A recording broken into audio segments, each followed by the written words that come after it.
Hey, podcast listeners. Before this week's episode, I want to say thanks to our podcast sponsor, Planning Center. Planning Center is an all-in-one church management software that solves your administrative challenges. You can effortlessly track first-time guests, manage volunteer schedules, and create easy ways for your congregation to get involved, all from one single platform. If you need a check-in system, event signups, or an online giving solution, Planning Center helps you nurture your community and keep people connected. Visit planningcenter.com to get started for free. Well, welcome to the Unstuck Church podcast. I'm Sean, your host, here with my teammate, the one and only. Well, actually, I don't know if you're the only, but you're one. I am not the only Amy Anderson out there by far. But you are the only Amy Anderson, most likely, that's been on the road quite a bit, doing a lot of consulting work recently. So I wondered if you'd share with our listeners just one or two highlights from the past few weeks. Yeah, well, I went to Texas, so that made me appreciate the cool Minnesota weather. It's hot in Texas. Worked with a great church down there, great team, trying to move things forward. And then, of course, I just got back from the multi-site cohorts. Man, I think those are some of my favorite things to do. We had 14, 15 pastors around the table from, I think, 10 churches. And we had a mix this time. We had churches that are single sites right now, getting ready to go multi-site. We had a good cluster of churches that are 3 or 4 locations. And then one church from Hawaii that's got 9 locations, both in Hawaii and internationally. Wow. So It was a fun group because, we tee up the same concepts, but it's different when you're looking to go into multi-site and when you're already multi-site. So they were able to help one another, share avoid that misstep. We did that. And now we're trying to undo it. Lots of questions about acquisitions or mergers because that just seems to be out there. And man, we definitely have a perspective on that, but just really fun, especially fun for the teams that brought 2 people to the cohort, just a way to process it all. So I don't know. I always love the seat I get to see the church across the country. And it's just a beautiful thing. And the people in our tribe are so humble and so eager to be on mission. So really, very fun. By the way, Sean, my sister-in-law's name is also Amy Anderson. Oh my gosh. That's confusing. It does get confusing.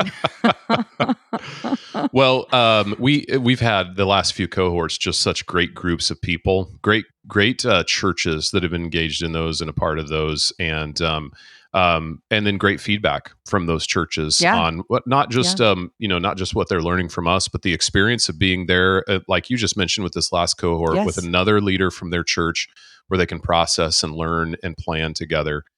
That's just a really good thing. So we're doing more of that in 2026, and we'll have more about that in the next couple of weeks here. Which I'm excited about because these ones filled up so quick. And so we've got waiting lists for next year. I think those dates are going to be out there, if they aren't now, very soon for 2026. That's right.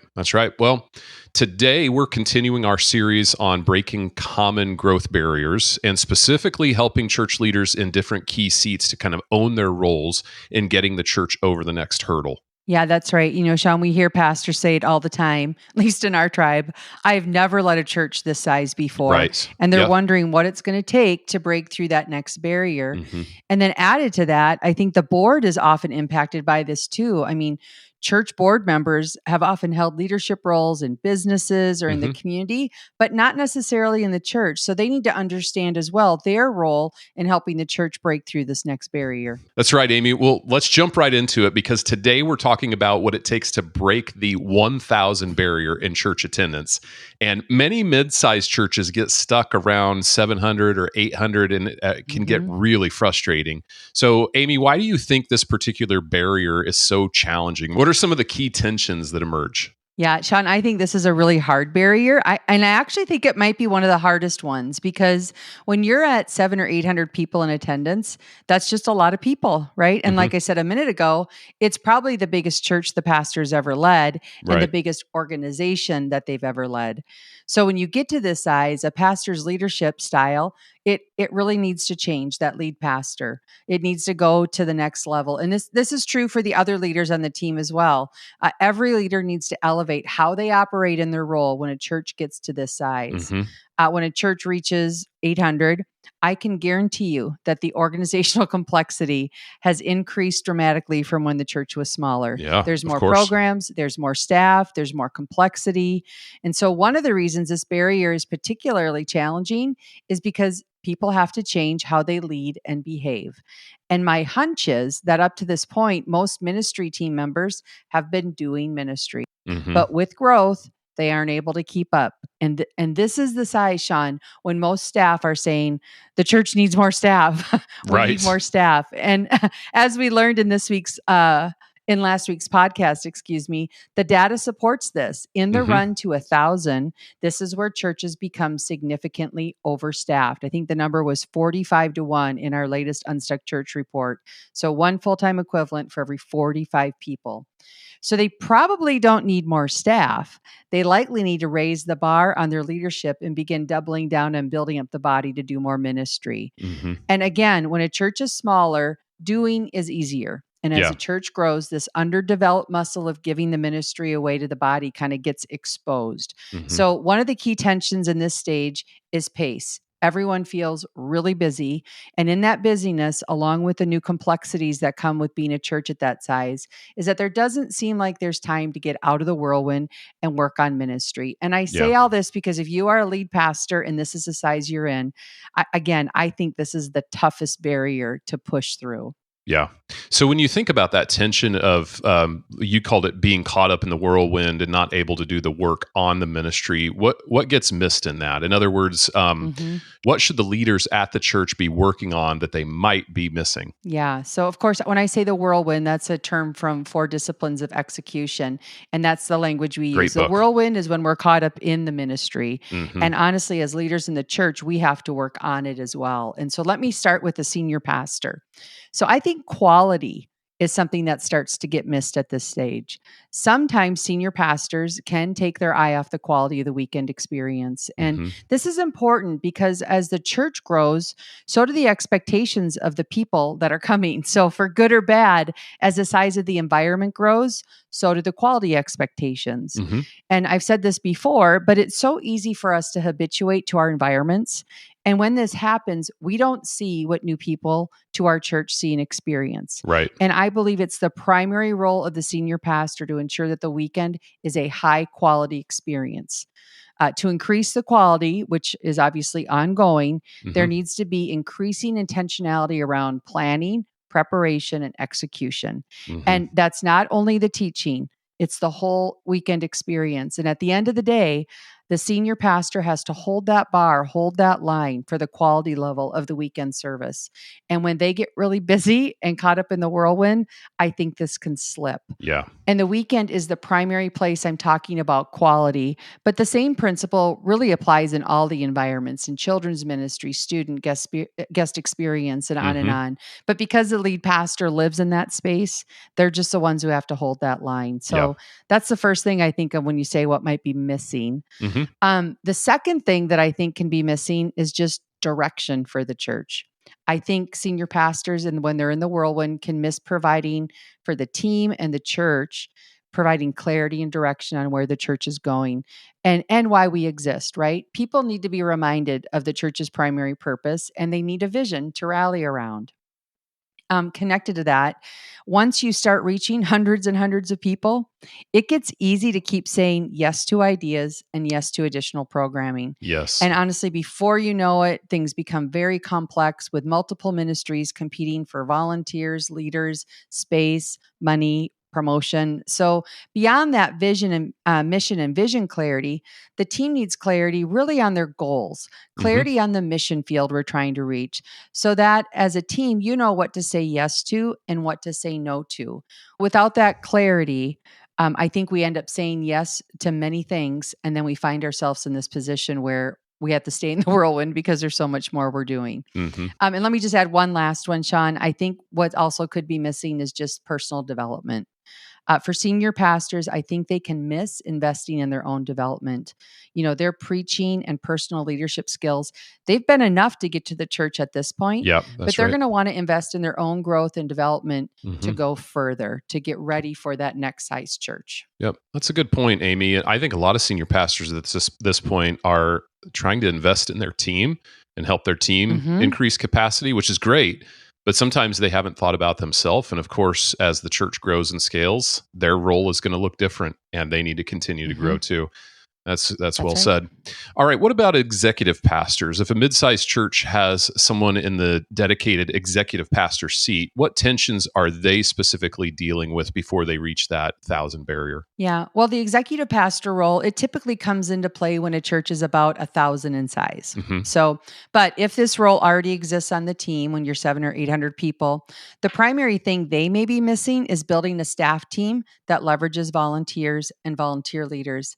As I said earlier, this is a stage when it becomes more and more evident if you've been staffing with doers instead Hmm. of leaders. Right. So, staff just need regular re envisioning, and this would be the role of the executive pastor. Staff need regular re envisioning around what the win for their role is. And for most ministry leaders, it's not what they do that should be rewarded, but Hmm. what they give away. Yeah, Amy, it's interesting. I've actually had conversations with two different churches just in the last week. One was a church that broke this 1,000 barrier, and the pastor was just Hmm. telling me about a year ago he hired an executive pastor. First time he's had that role at his church. Hired somebody that he already knew, and it's been an absolute game changer for him because he's been Yeah. able to give away some of the things that he didn't want to do.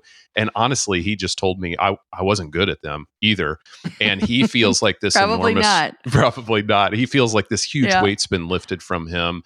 Flip that. One other church that I talked with, a senior pastor, he mentioned to me that, and they're at 900 ish right now in attendance, trying to break Okay. that barrier. And he just mentioned to me he does not have that role on his team, and he's just feeling the heartburn of all of those things that he needs to do. That really, ideally, he'd be handing off to someone else. And Hmm. delegating those tasks and roles to them, but he just feels like he has to hold on to ownership right now because he doesn't have a high capacity person next to him to do it. And I asked him, why haven't you hired for that executive role? And of course, there are a couple of key reasons why, but he understands that's one of his primary next steps. So just to kind of Yeah. reinforce some of what you just described there, two very recent conversations. Well, and those roles, they're very different. So when Yes. you get the right executive pastor, it is a new day for the lead pastor. And Hmm. honestly, the whole organization benefits when we can get to that stage. Absolutely.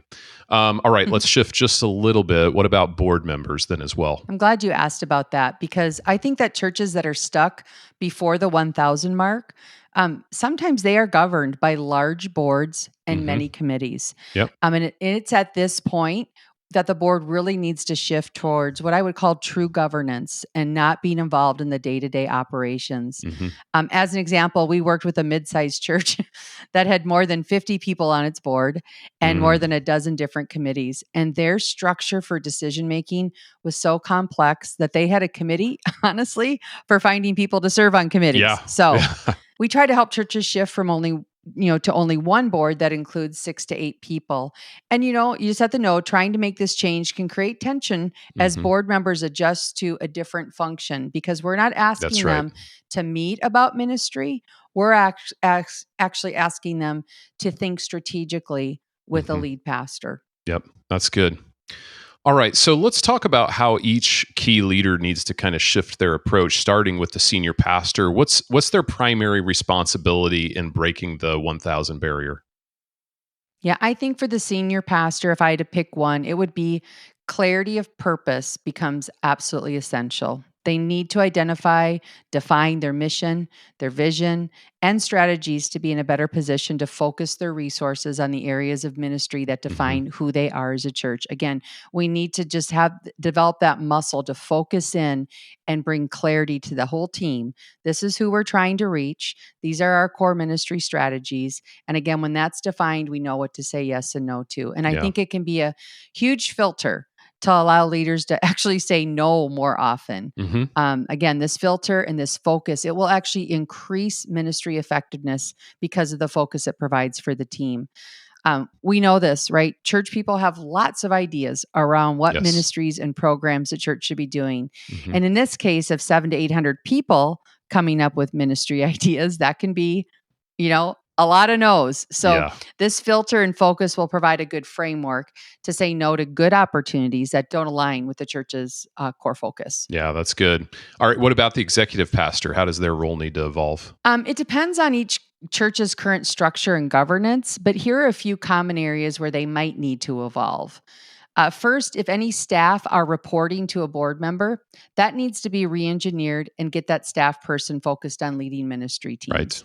I worked with a great Presbyterian church in Pittsburgh several years ago. We're still good friends. If you're familiar with the governance requirements for Presbyterian churches, you know that there are several committees that are required to govern the church. But guess what they did? They stayed within the requirements of their denomination, but they made a huge pivot to empower staff leaders to lead ministry teams. The committee members took this posture that the staff person was a leader, not someone they were leading. Yeah. And once that shift happens, the next goal, then they can focus on building volunteer teams with volunteer leaders to do the ministry. Again, staff need to equip God's people to do the work of God. And this shift, it can be hard. If you don't have staff with the leadership capacity to do this, you're just going to have to make some staffing changes. The priority really needs to be on building a team who can build volunteer teams and build healthy ministries. And if you have gaps, executive pastor, you need a plan to find and hire equipping leaders, or at least recommunicate what the win for their role is and give them the opportunity to close that gap. In fact, at the multi-site cohort, one of the pastors there went, you know what? At our all staff meetings, we praise people all the time for all the things they do. And he goes, what I hear you saying is we want to praise people for all the things they give away. And I wanted to go good. ding, ding, ding. Yeah. Let me just give you a quick example. Let's talk about kids ministry, right? You need at 7-800, you need an equipping strategic leader over kids ministry. And last year we did a podcast series about reaching the next generation. And it was so fascinating to learn how many millennial parents, even before they have kids, are checking out the kids ministry at the churches they're thinking about attending. So even before they check out the actual weekend service, they're going online and seeing what the church offers for kids. If churches aren't giving their best to kids ministry, they're just never going to reach their parents. That's right. So if a church is more focused on just providing childcare and the best spaces are focused for adults and students, it may be the reason why some churches have this chasm, right, of missing 25 to 35-year-olds. Absolutely. That's right. All right. Then lastly, Amy, let's talk about the board's role. How should church governance evolve to break through this barrier? Yeah, well, if you find yourself with a board that is large and committee-based, you need to make a fundamental shift in how they function. They need to move to a streamlined governance model. And by the way, if that's you, we encourage you to go back to a series we did a few years ago on effective church boards and governance models. I think that's episodes 269 through 272. It'll unpack it in much more detail, a little bit more handles to hold on to if this is where you need to go.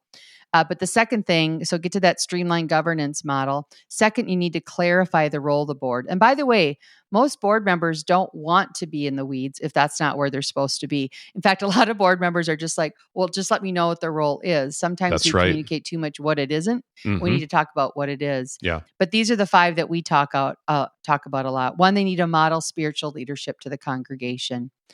Second, they need to provide encouragement and accountability. Often we just focus on accountability, but they need to provide encouragement and accountability to the lead pastor. What I mean by that is obviously we have a mission. We've defined what success looks like through our mission goals. We've chosen our strategies. The board is there to kind of go, are we running towards the right targets, right? Are we running in the right lane? They need to protect the established mission and vision and values of the church. Number 4, when making significant financial commitments like annual budget, salary of the lead pastor, land acquisitions, construction contracts, we want to get their voice in the mix. We want to get their wisdom on things like that. And lastly, advising the lead pastor. My caveat there would just be as requested, advising the lead pastor as requested on strategic decisions the staff leadership is processing. So those discernment gifts are really important on a board. And also I would say if you do Working Genius, galvanizing, right? That the board is a continued mouthpiece for where the church is going. That's good. Lastly, I would just add, this isn't the roles much, but I'll say it again, limit the board to 6 to 8 members.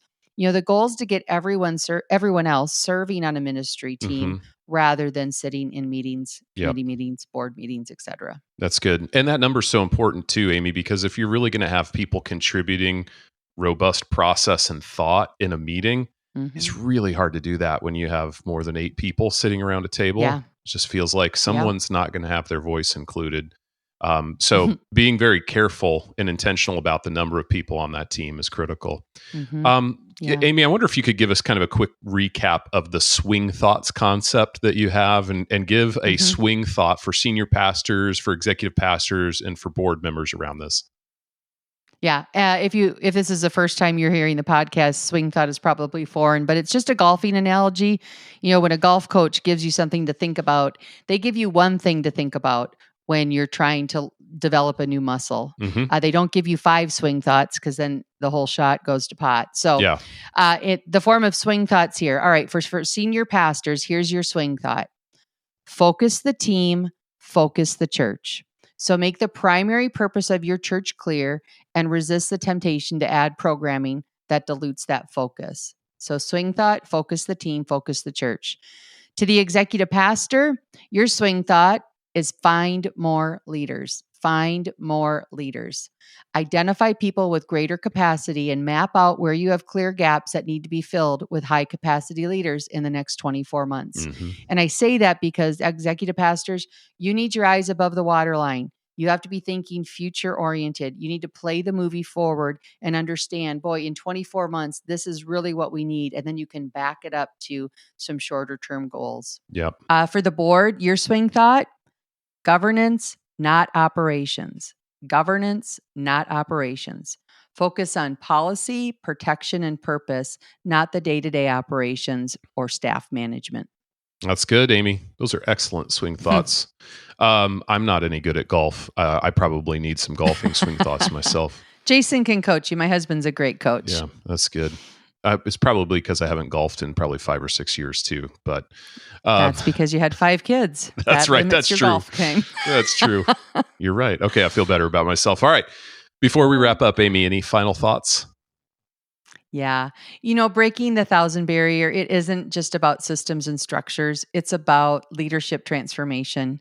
When senior pastors focus on clear purpose, when executive pastors build leadership capacity, and boards shift to true governance, this is where churches can experience sustainable, healthy growth beyond this critical threshold.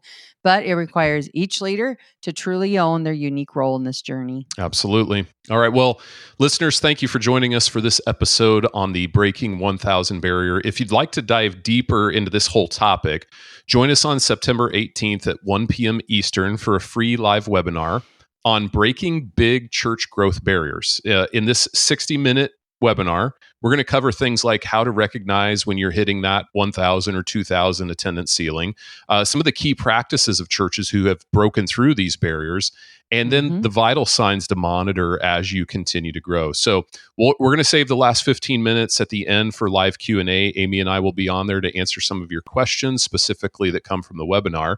And we really think that you're going to leave this webinar with just a greater sense of clarity of how to break through these barriers. So if you'd like to be a part of that, you can sign up to participate at theunstuckgroup.com/webinar. And if you're a church leader facing these growth barriers, we'd love to help. Our team has worked with hundreds of churches of all sizes to help them find alignment and to get unstuck and really make a greater kingdom impact. So you can visit theunstuckgroup.com to learn more. And then tune in next week as we continue this series with the next episode of Breaking Church Growth Barriers. We'll see you then.